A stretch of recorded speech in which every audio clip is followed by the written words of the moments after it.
tanpa perpaduan, siapalah negara Malaysia? So, tanpa perpaduan, kita tak akan mencapai ataupun mengecapi keamanan yang kita ada masa sekarang. So, kita kena bertanggungjawab sebagai rakyat Malaysia, menghormati setiap kaum yang ada, bangsa dan agama, supaya kita hidup dalam bermasyarakat, prihatin dan sebagainya. So, hari ni saya nak berkongsi tentang perpaduan antara kaum. So, kita akan tengok mana-mana kaum yang terbesar di Semenanjung dan Kepulauan Borneo lah. So, kita akan menggabungkan. So, jadilah Peninsula tambah Borneo, jadilah negara Malaysia yang amat prihatin dan selalu hormat menghormati.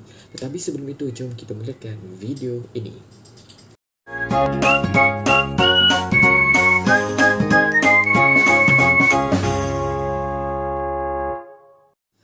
Assalamualaikum dan hai, selamat kembali ke NHA Channel.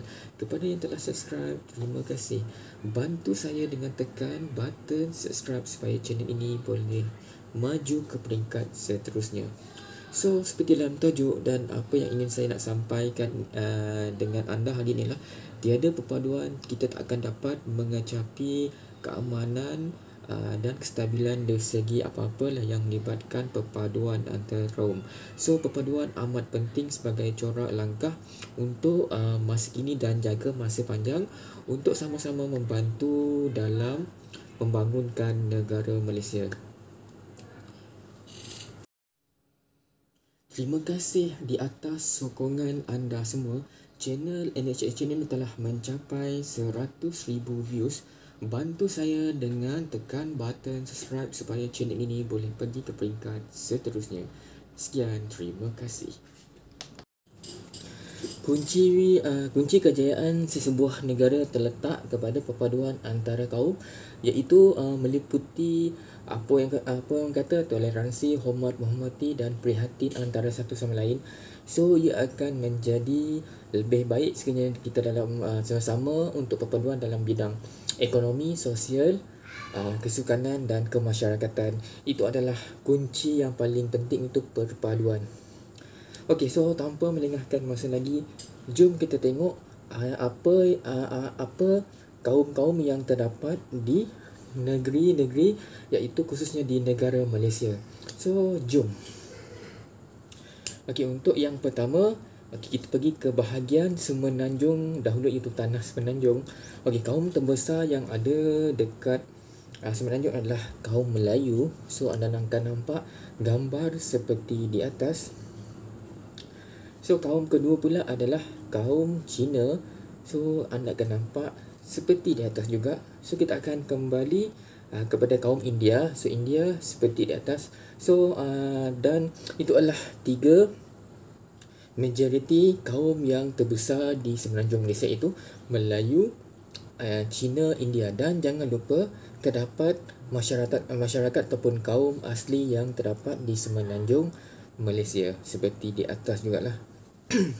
So, kita ambil 4 tadi lah. Okey, ada dekat Semenanjung, apa orang kata, Melayu, Cina, India dan kaum asli. So, kita balik kepada Kepulauan Borneo pula. So, Kepulauan Borneo terdapat Sabah dan Sarawak. So, kita akan pergi Sabah terlebih dahulu.